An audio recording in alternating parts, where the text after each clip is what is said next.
Today we're going to talk about how integers are multiplied and divided. So if you want to pause the video for just a second to go ahead and write down the information I already have at the top here. Here's your standard, and then you have your learning target for today. So how are integers multiplied and divided? So yesterday you learned how to add and subtract integers, and there were a lot of rules for how to do that.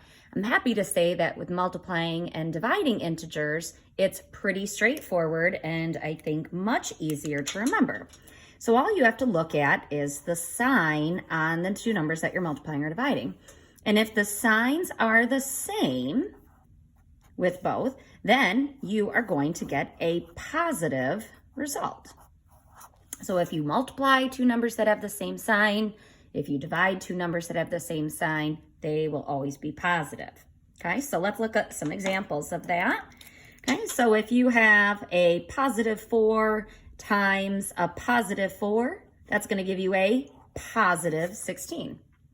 Likewise, if you have a negative 4 times a negative 4, that's also going to give you a positive 16. So in both cases, the result is positive because they both have the same sign. So if you multiply two positives or if you multiply two negatives, your sign for the product will always be positive. Works the same way with division. So if I were going to take a negative 24 divided by a negative 2, that's going to give me a positive 12. So again, if I'm dividing two integers that have the same sign, then my result will always be positive. So same signs are positive with multiplication and division. Okay? Now, if you have different signs, so if your signs are different, if one is positive and one is negative, then your result will be negative.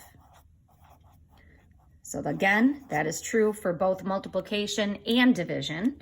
So if I multiply a negative 4 times a positive 4, because those signs are different, we're going to get a negative product because those signs are different.